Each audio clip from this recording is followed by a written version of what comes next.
It is well known that vascular health is the key to longevity. And today, you will learn how to keep your blood vessels healthy and how to clean them to avoid ending up on the surgeon's table. The connection between vascular health and longevity has been studied not so long ago, although the first research in this area began back in the 19th century. Previously, doctors listened to the sounds made by blood passing through the arteries and tried to determine vascular function based on changes in these sounds. Today, a simple ultrasound scan can reveal any issues with the blood vessels. However, even without ultrasound, it's clear that the condition of the blood vessels directly affects lifespan. After all, blood vessels are the body's transportation system, delivering blood, oxygen, and nutrients to every cell while removing waste and carbon dioxide from the body. Why do we have so many blood vessels? More than 100,000 kilometers. If you were to unwind all your blood vessels into threads for knitting, you'd end up with 1 million of them, all located inside you. The cleaner the blood vessels, the better the body functions. So, if you maintain healthy blood vessels, can you break longevity records? Why not? The key is understanding how to keep blood vessels healthy, meaning in good condition, clean, and elastic. It's not as difficult as it may seem, but not everyone manages to do it. Some people have poor blood vessels, while others have excellent ones. Let's figure out why. Today you will learn how the condition of blood vessels affects lifespan, how a mirror reflects vascular problems, whether you can see a thrombus, how to tell if you have plaques, how many clots are needed for a stroke, which foods literally dissolve clots and plaques, and how to clean your blood vessels without surgery. Don't rush to skip the video if you want to learn how to clean your blood vessels without surgery. We advocate for a mindful approach to health.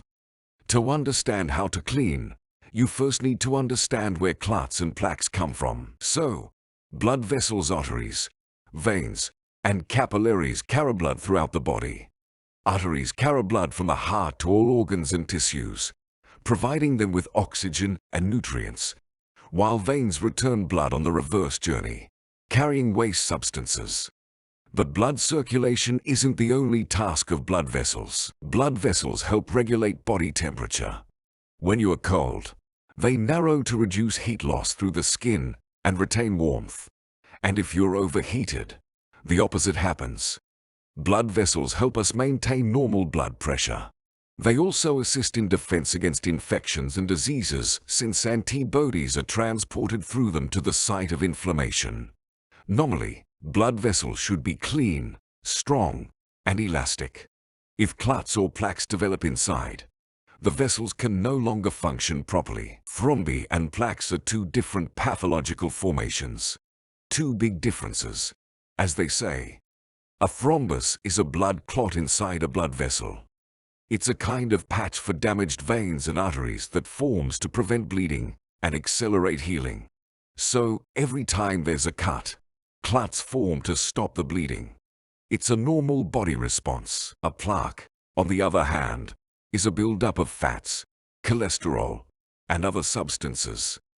Essentially, it's junk that accumulates on the inner walls of blood vessels.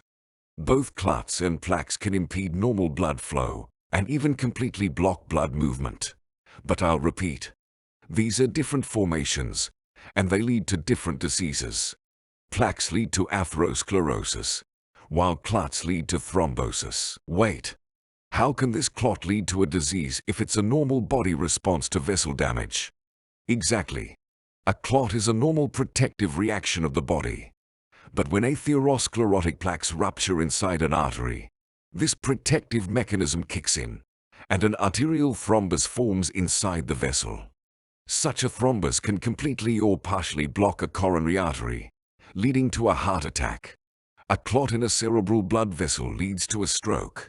There are two types of thrombosis, arterial and venous. Therefore, in certain cases, clots cease to be a protection and become a problem, especially after the age of 50, when such problems increase. As we age, our blood vessels need support, because the older we get, the higher the chances of developing both thrombosis and atherosclerosis. But I have good news for you. In most cases, it's possible to prevent atherosclerosis from developing and avoid surgical intervention. How do you know if you have clots or plaques in your blood vessels? I'll name signs that you won't learn from doctors. But first, let's get acquainted with cholesterol, as it's the main culprit behind plaque formation inside your blood vessels. Cholesterol enters the body through food, with 80% being produced in the liver. Generally, cholesterol is necessary for building cells and creating hormones. For instance, it helps produce vitamin D, which supports immunity.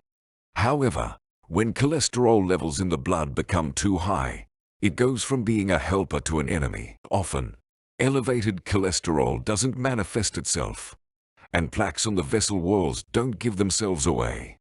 Yet, you can still see if there are plaques. A regular mirror can help you.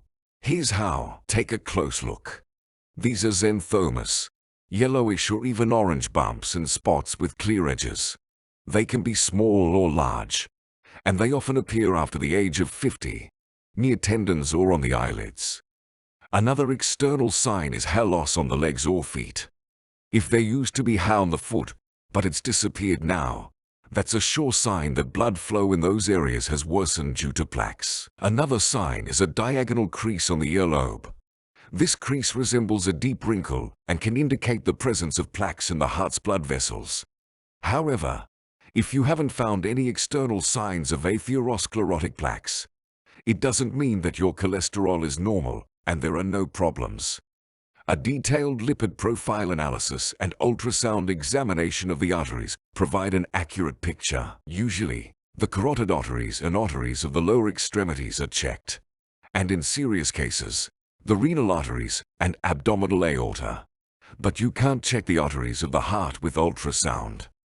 To see the exact location and size of plaques, a series of complex tests and examinations are conducted.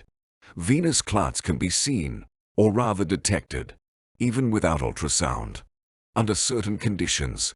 Of course, if a blood clot forms in a superficial vein, you can feel a lump or hardening under the skin. The area becomes red, painful, and warmer to the touch. That's where the clot is. Doctors warn that if one leg swells, reddens, and hurts upon touch, it could be a vein thrombosis. And if shortness of breath accompanies these symptoms during usual physical activity, seek medical attention immediately. Shortness of breath is one of the main signs of vascular problems, but sometimes there's no shortness of breath. What other symptoms should you be alert to according to doctors? Symptoms you shouldn't ignore include squeezing or compressive pain in the chest. Sometimes the pain radiates to the neck, lower jaw, arm, or between the shoulder blades. It often occurs during physical or emotional exertion. Also, headaches, especially in the back of the head, or sudden dizziness. If you notice something suspicious in your body, it's better to get an ultrasound. Interestingly, how did they diagnose these diseases before there was equipment? After all, atherosclerosis and thrombosis didn't appear yesterday. And which remedies for cleaning blood vessels have stood the test of time? You'll find out about that very soon. The first mentions of symptoms resembling thrombosis are found in the ancient medical document, the Ebers Papyrus. Symptoms and treatment methods were described as far back as 1550 BC. For example, there's a recipe for making a garlic decoction, which was considered an effective remedy for improving blood circulation at that time. Ancient treatment looked like this. Crush several cloves of garlic. Pour cold water over them and let them infuse for 6 hours. Strain the decoction and take 1 to 2 tablespoons throughout the day. And perhaps there's something to it. It's believed that garlic contains a substance that promotes blood thinning and prevents the formation of clots. Although, according to the results of recent studies, neither garlic nor fish oil nor turmeric have demonstrated a significant reduction in cholesterol levels.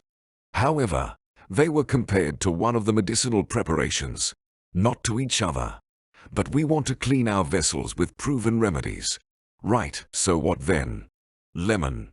Several studies show that vitamin C may help lower cholesterol levels in the blood and reduce the risk of cardiovascular diseases. So it's advisable to add about a quarter of a lemon to your diet each day. Beetroot is no less beneficial for vascular health due to its unique nutrient composition and the fact that beetroot juice effectively protects blood vessels from blockage. This was proven by scientists from the William Harvey Research Institute in London in 2015. Studies showed that soluble beet fiber helps reduce the level of bad cholesterol. And now let's figure out how alcohol affects our blood vessels. What do you think? Does alcohol clean the vessels or not? Take red wine. They say it's beneficial on the internet. And it seems like alcohol absorbs excess fat and literally dissolves cholesterol. Moreover, it's well known that alcohol dilates blood vessels. So does this mean that alcohol helps blood flow freely? I clarified this point for you with experts. Unfortunately, in the first 20 minutes after consuming alcohol, the arteries indeed dilate, but then there's a rapid constriction, putting a huge strain on the heart. Not much help to the body there, and alcohol won't dissolve cholesterol. So let's strike alcohol off the list and add celery instead. After all, celery is one of the few foods whose benefits for blood vessels are confirmed by official medicine, just like the benefits of red currants. Red currants contain a natural anticoagulant, a substance that reduces blood clotting and prevents thrombus formation. Therefore, red currants can be beneficial in preventing thrombosis and other cardiovascular diseases. And if you don't like celery or red currants, then pay attention to pumpkin, which helps cleanse the blood vessel walls just as well. Take half a glass of fresh pumpkin juice and mix it with half a glass of whey. Drink once a day on an empty stomach for at least a month. Or you can simply roast pumpkin with vegetables and get a healthy side dish for your blood vessels. And if you're serious about cleansing your blood vessels, start by cleaning out your fridge. Get rid of products with trans fats. These fats are difficult for the body to process, so they're extremely harmful to blood vessels, and not just to them. I won't delve into complex chemical processes. I'll just say that trans fats are liquid vegetable oils that have turned into solid fats. And they're the ones that burden the vessel walls heavily. Trans fats are found in foods that many consider habitual. Sunflower oil, mayonnaise, French fries, chebioks, pies, cakes, pizza, pastries. Their consumption should be reduced, or better yet, completely avoided, especially during the period of cleansing the blood vessels. During vessel cleansing, it's necessary to drink plenty of water, not tea, not coffee, not juice or carbonated drinks. Just plain water in sufficient quantities for the body. That is, no less than 1.5 liters a day. Let's consider all the available options for treating thrombosis and its prevention. So, traditional medicine recommends thinning the blood with medicinal drugs to prevent thrombosis. Pharmacies offer a huge selection of drugs. Physiotherapy comes to the rescue, a comprehensive treatment method that includes various procedures, exercises, massage, and other physical interventions. The goal is the same: to improve blood flow, reduce swelling, and strengthen blood vessels. And surgical treatment for thrombosis is used in extreme cases. Usually, physiotherapy and thrombolytic drugs are sufficient, which thin the blood and dissolve clots. And if you understand the principle of their action, you can find help for your blood vessels in everyday life. So let's find it. But why thin the blood at all? The thing is, when the blood is too viscous, it doesn't flow through the vessels, it crawls, and the likelihood of thrombus formation in this case increases. After all, you remember that clots are blood clots. Blood is thinned to restore its former speed of movement and eliminate the risk of clot formation. For elderly people who move little and have bad habits, this is especially important. So which foods can thin the blood? And what could you eat to dissolve a blood clot like a sugar cube in tea? And if you didn't know, a clot can dissolve under the influence of certain enzymes that break it down. So, I suggest starting with beneficial ginger and turmeric. They contain substances in sufficient quantities that thin the blood and prevent clot formation. It's preferable to consume ginger in its fresh form. but you can make ginger tea. Steep a teaspoon of grated ginger in a cup of boiling water. Let it infuse for 15 minutes. Add honey, lemon, and your healthy drink is ready. The next beneficial food, which, due to its high content of both vitamin C and vitamin K, regulates blood clotting and helps thin the blood, as well as removes harmful cholesterol, is kiwi. A more economical way to thin the blood is garlic. Folk remedies for health include various variations of using garlic. The first recipe is garlic milk decoction. Grate 5 medium cloves of garlic and add them to a glass of room temperature milk. Bring to a boil and simmer for 10 minutes. Then cover with a lid. You can even wrap it up and let it infuse for 2 hours. Divide into 4 parts. This is enough for 4 intakes. Drink twice a day, morning and evening, preferably separately from other food. Course, 7 days. Drink. 2 weeks. Break. This combination of milk and garlic not only breaks down cholesterol, but also helps to flush out toxins. Moreover, milk improves the elasticity of blood vessel walls due to potassium. The best food for your blood vessels is diverse food that definitely includes animal fats. Yes, and cholesterol.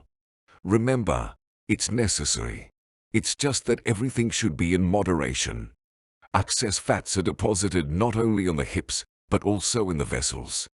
And let's go back to the vessels and their cleansing. Do you want to know an effective method of cleansing blood vessels with lemon and garlic? But I must warn you that the effectiveness of these methods is not confirmed. Before trying, ask a doctor you trust if it's necessary. So, take 1 lemon and rinse it thoroughly in hot water with baking soda. Peel 1 large head of garlic. Grind the garlic and lemon whole with the peel in a meat grinder or blender. Pour 1 liter of boiling water. Leave to infuse for 3 days in a dark place at room temperature and stir the contents daily. Then strain and store the healing liquid in the refrigerator. Start with 1 teaspoon before meals, gradually increasing to 1/4 of a glass. The course of administration is 1 month twice a year. It's up to you to use this method or not, of course, and it's better not to treat vessel problems but to prevent them. Doctors pay attention to prevention because thrombi and atherosclerotic plaques are the main causes of serious vascular and heart diseases. They can lead to ischemic heart disease and deep vein thrombosis. Attention! Dangerous venous thrombi most often form in the deep veins of the lower extremities. They are the cause of thromboembolism of the pulmonary artery. When a thrombus breaks off and blocks the only artery carrying blood to the lungs, and it's deadly dangerous. But the detachment of a thrombus itself doesn't mean that a person will necessarily die instantly.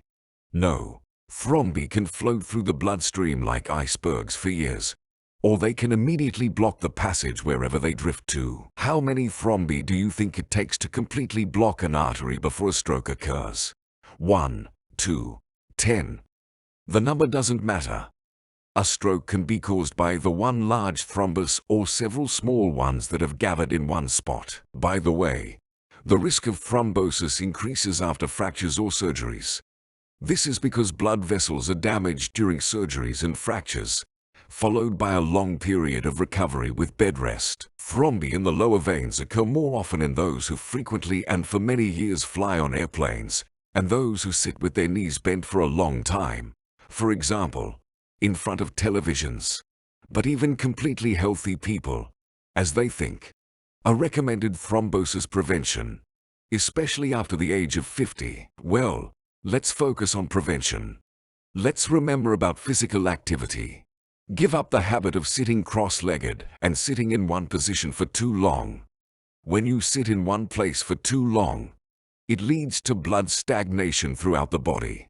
The speed of blood flow decreases, and its viscosity increases. Move to get your blood flowing. Just 1 hour of walking outdoors is enough. Elevate your legs during rest to improve circulation. Drink plenty of fluids to reduce blood viscosity. I can also recommend wearing compression stockings to improve circulation, especially during physical activities, long works, or flights. Follow the golden rules of healthy blood vessels to live longer. These rules are very simple. Maintain a proper diet. Lead an active lifestyle. Get rid of harmful habits. It's all quite simple, really, and depends on ourselves. And if vascular health is the key to longevity, then clots and plaques are the obstacles on the way to it. Obstacles that we ourselves create through our lifestyle and diet. Obstacles that we ourselves can break down. After all, at the early stages, atherosclerosis and thrombosis can be successfully treated without surgery by changing lifestyle, diet, conducting prevention, and taking prescribed medications when necessary.